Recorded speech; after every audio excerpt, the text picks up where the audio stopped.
Hey, it's Sam, and I'm making this quick recording on the full moon that's going to happen early Friday morning on July 31st. This early morning, Purnima. Now, the sun and moon will come together in the early morning. It's about 5 a.m. Eastern time on Friday morning. So Thursday is when we'll be experiencing most of the full moon energy. And this is actually a really special one. It's called Guru Purnima. It's the night to celebrate your guru and your teacher. So Thursday night of, Thursday, July 30th is a great night to celebrate your teacher, celebrate your teachers, like I'll be celebrating my Satguru, in particular those kind of gurus, but really any guru that you find to be that you learn a lot from. This is the night to really celebrate your teachers. Guru Purnima, the full moon of teacher. It'll be Thursday night, and then early Friday is when the sun and moon come together. Actually, they're exactly opposite, I should say. Not that they come together, that's when we have a new moon, but the exact degrees happen at about 5 a.m. and then it starts the first lunar day of the waning moon, Pratipada. So that'll happen early morning on Friday. So Thursday, and especially Thursday night, great time to celebrate your teacher and your guru. So anyway, it's going to happen in Capricorn, which is opposite the sign of Cancer. Cancer is where we have the sun, and the full moon harmonizes and balances the energy of the sun, wherever the sun is. So the sun has been in Cancer for the last couple weeks, and it shows a sensitivity, more emotion, sentiment, feeling, connection, things that aren't very practical and rational. The emotions are not calculated or sensible or rational. They're impractical, and they have to do with our feelings in the moment. That's what the emotions are. That's what the sign of Cancer is about. Like a mother caring for her children, what she needs to do is be sensitive to the changing moment and have her heart be ready to adjust and to feel the needs and the emotional needs of the situation. So this is what our emotions are. They're basically our feelings in the moment. We tend to get caught up in our emotions and forget the depth of our feeling, the depth of our heart. And that's the deeper part of Cancer. The sign of Cancer is where we can really connect with that enduring love which sustains beyond emotion. And again, we tend to think that emotions, here in the West, we tend to make emotions, but emotions are good. I'm emotional, I'm so emotional. Emotions are positive and negative. They're like waves. There's a height and a fall. A height and a fall. Anger is also an emotion, so nothing wrong with them. It's just that when we identify ourselves with emotions, which are changing based on our desires, then we ride this roller coaster. And the emotions tend to be our feelings mixed with our desires. That's the negative quality of the emotions. When we look for something outside of ourselves that we think is going to make us feel good, and that's going to actually connect us with our heart, that generates a lot of emotion. When we say, oh, this thing is going to bring me love, this thing is going to make me happy, then we want it, and it generates a lot of emotion. Stress, how do I get it? Oh, you're trying to take it from me, I need to fight with you. This generates a lot of emotion. Healthy emotions are the ones I mentioned before, which has to do with like a mother's love for her child. This is the sattvic quality of the sign of Cancer. This is where the guna comes in. This is why it's so important and I talk about it so much. Because Cancer is not a sign of desire, which is rajasic. When our emotions and our rajasic nature is ruling our heart, then it creates a lot of difficult emotion. When the mother's more concerned with her own desires, like her own romance, then her children are taking her away from that, right? But our emotions in the moment are supposed to be sattvic, which is the feeling we have, not just for children. Children are just an example because they bring out our highest self, but the feeling we have related to things that we actually love, selfless love. So this is what Cancer is. It's a quality of selfless love, which is no better than conditional love. It's not like it's better, it's just different. It's that function. So that selfless love creates a feeling. Maybe sometimes and think about selfless love, something that you love so much. I can think of my guru, like my love for my guru, Amma, that you see behind you. It's so beautiful, but then it's also painful. Because then she leaves, and it's like, ugh. But it's not the kind of love that creates this painful desire. This painful, like, thing that I get trapped in and hooked in. Just because it's pure love and it's selfless doesn't mean it's not mixed with that longing. But that longing, it said that the longing for God is the highest emotion there is, for example. So I'm talking a lot about Cancer, even though the full moon is in Capricorn. Because we have to understand the nature of the sun, where the sun is. Capricorn, where the moon is full, is the opposite of that. So it's where we're rational, practical, strategic, and solid. And again, we have, where we have boundaries. The moon and Cancer is where we want to dissolve boundaries. The heart dissolves all boundaries. It's not about what we get. It's about merging with everything and not seeing anything different than anything else. There's a problem in the heart when we love one thing more than anything else, just like a mother who loves one child more than another child. She's in a great dilemma. We want to love everything equally. We are love. And so we want to dissolve all those boundaries. That's what Cancer is. Capricorn is like boundaries, structure, endings. Even things like death, termination, right? Where we need to be rational, practical, let go of things that are wasting our time, things that are not taking us where we want to go. It's ruled by Saturn, planet of time, commitment, effort, hard work, determination. And by the way, the highest quality of Cancer cannot be realized without the harmonizing principle of Capricorn, and vice versa. The opposite sign is always the maybe shadow or the reflection point, the culminating point, the harmonizing point of any other place. So those highest qualities of Cancer that I talked about, which may be seen as like the mother's love for the child and that longing for God, those highest feelings that we have a deep Capricorn quality to them. The mother sacrifices for the child. We make a commitment to the child. We don't give up on the child. We don't give up on the guru. So there's that harmonizing point. Now again, typically the way we experience it though, is some kind of desire, some kind of emotion. Cancer can be a sign where there's a lot of emotional pain, emotional longing. And Capricorn often is the thing that feels like it's creating the emotional pain. No, you can't have this. No, you don't get it. But I want this thing. No, you can't have it. It's leaving now. It's over. It's finished. It's gone. You don't get it. I wanted this thing and I didn't get it. Mean old Saturn, mean old father time, consequences. I don't want to grow up. I want to be a kid. Because Cancer is very emotional and very immature. The heart is immature. Everybody's heart is immature. We're all very innocent and naive on some level, and we need to return to that innocent naivete, but through experience, not through childishness. We all need to return and be childlike again, but not childish. Again, when you see great Mahatmas, when you see great beings, they're incredibly innocent and childlike, but they're not childish. Childlike, but not childish. We're childish when we throw tantrums because of things we don't get. That's what's childish. Not being innocent and childlike about the wonder and beauty of everything. That's childlike, not childish.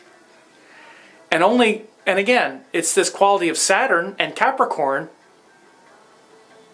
making us experience, which makes us childlike rather than childish. So your childishness will hurt you. And we feel that in we feel that in Cancer cycles, and Capricorn is the thing that rather than reflects back what's childish, or childlike, it can make us be very childish. Very childish, like a child who doesn't want to, the example that I often use is like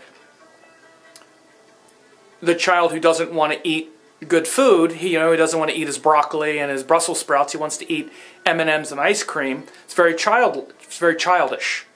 So Saturn, Capricorn energy is often the thing that says, no, you need to do this. You need to, we need to be practical and rational, sensible about this. You need to, so you're going to sit there until you eat the broccoli. And it's like when we're 5 years old and we're being punished, we feel like our parents are like the great Satan.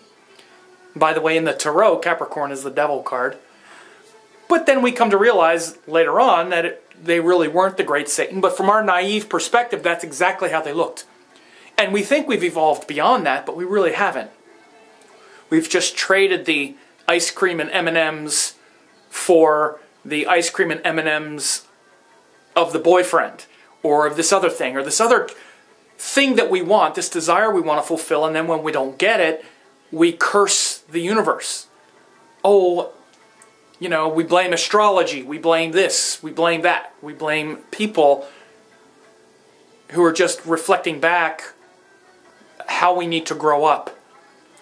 So, on this full moon, it's a time when these energies come into contrast with each other, and Capricorn is the full moon sign. So, you may feel this sense of limitation, this sense of structure, this sense of, this need to be practical and rational and strategic and not be so childish if you're going to truly evolve and connect your heart with those things that are actually worthy and virtuous. Because much of that means, again, being very practical and sensible and letting go of things that are not yours, at least not at this time.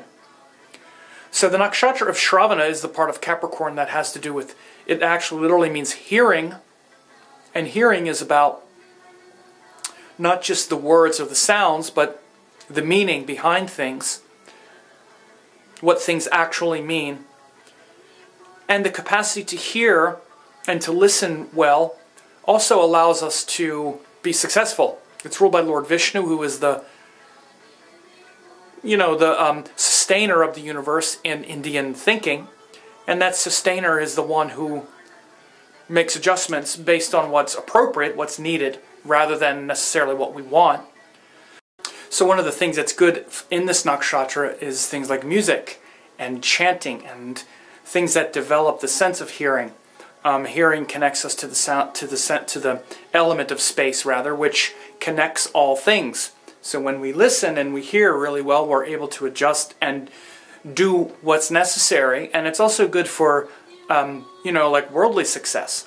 On a less cosmic level, on a more practical level, things like singing and chanting and music and sacred sound can be very important at this time. So it's actually a good nakshatra for the moon. It's not a lot of fun per se, but it does give a nice contrast to lunar problems, which frankly we can tend to be immature. Our default stance, our default place with the moon is one of immaturity for the reason I just said. If we're connected to the heart, it's often immature. Many times we're not even connected to the heart because we're so guarded, because we're so afraid of feeling something that's painful. So when someone is very heart-centric, it's often immature, at least at first. At least the entry point into the heart is often painful. But as we evolve, we learn that that doesn't have to be the culmination. That doesn't have to be the end. Like when I watch my guru Amma, she's very connected to the heart, obviously, and her emotions are very on the surface. But again, she's not identified with them. But if someone laughs, she laughs. If someone cries and is sad, she goes into that with them. But it doesn't stick because she's not identifying herself with those feelings. It's a very interesting and tricky thing when we talk about the moon. It's often, almost all of us needs a little more emotional maturity, for lack of a better way to put it. And we need to really examine the structures that we use to protect ourselves from feeling bad. And Capricorn is the sign opposite that actually does that. And one of the deepest principles and deepest lessons of Capricorn and Saturn energy is silence, stillness, solitude, peace. Almost no sign brings that like Capricorn. It's ruled by Saturn. It's an earth sign. It's very functional being alone and being in solitude. So it's a great time on this Guru Purnima, this celebration for solitude. But also, if you're getting, to celebrate your teacher and your guru, it's great to get in a communal environment as well, so you can celebrate your teacher and your guru. But one of the biggest Cancer problems is this glomming on to others and this attachment. You define me, and if you leave, I'm going to feel so sad, and I need you in my life. And this attachment that comes through Cancer and through the moon, again, opposite that is Capricorn, which shows healthy boundaries and where we can exist in solitude. But again, I'm talking about it in its positive way. The way we often experience this is, I'm all alone. Nobody loves me. Here I am all alone. I'm all alone. I'm all alone. One of the worst things you can say to people is, you know what? You're all alone. I say this when I teach sometimes, and people are like, well, that doesn't sound so nice. All right. You're alone. I'm sorry, but you are. The more comfortable you get with being alone and the fact that you're born alone and you die alone and everything that happens in between is you somehow reckoning with that. It doesn't mean you're not surrounded by people, but again, the more we need people to define us and give us this illusion of connection on a soul level, the more we're going to pressure them to live up to that. And again, this pressure is also Capricorn. This is one thing that we bring into our relationships. So ponder that. Ponder what comes up for you when I say you're alone. You're born alone, you're going to die alone. Your salvation is up to you, and no one can do it for you. Not even a great guru, although they're about the best thing that you can get attached to, but especially other people in your life. It's why we need to be very grateful for people that have tried to do anything with us. And there's nothing wrong with being alone. It's not a negative thing. It's a beautiful thing. It's incredibly liberating. And if we're not alone, then what? Others are controlling you? You're controlling them? What does it mean if we're actually not alone and you're actually joined with another soul? Underneath it all, we know this isn't true, but yet somehow we have this delusion that maybe I can find that. Maybe I'm not really all alone. Because if I'm all alone, then what? It's immature. It's like a child who's like, when we're children, though, we need to be protected. It's time to grow up and be like, I'm not alone because I'm not just this separate thing. I am everything. I am all. We can't be everything until we're ready to be nothing. Because the thing that needs to be nothing is the ego, is the thing that's not real. And the thing that's not real is the thing that needs to glom on to some illusion of association with the world. And once we grow up about that thing, which is Capricorn, then it becomes very easy. Then we can just enjoy it all without trying to possess it and own it. So these are big principles right now. It's going a little long, but that's okay. So Wednesday is the Guru Purnima, which is a great night to celebrate your gurus and your teachers. I hope you have a great guru in your life, a great Satguru, a great teacher that you can celebrate. And this is the night of the year where our mind is most able to really receive the lesson of the guru, the lesson of the teacher. By the way, this usually happens when the full moon is in Sagittarius. But this year it happened with the full moon in Capricorn. A couple other things that are quite important. Mars changes signs on this day or right around this time. So Mars moving into Cancer also maybe is showing a little bit of lack of discipline, certainly for the next month and a half or so. We also have a tight Venus-Jupiter conjunction in Leo. Venus just turned retrograde. It's not really moving backwards so fast, but Venus and Jupiter are still very close together now in Leo. So it's certainly an opportunity to be very inspired, especially by righteous, pure teachings, especially, like I say, teachers like your guru, things that are more of a religious bent, meaning what you believe in, where you really have your hopes aligned, can bring enormous beauty into your heart now. And Saturn is also about to go direct. It's about to stop being retrograde. So this is also quite important. A lot of planets are shifting. Venus just stopped moving forward and is stationary retrograde, and Saturn is about to go stationary direct. Saturn is like stopped in the sky too. So there's a lot of energy that's just kind of stopped right now, and we're waiting to see how things are going to move forward. Plus there's those squares between Saturn and Venus. So in the midst of that, we have this full moon. So I hope it's a good one for you.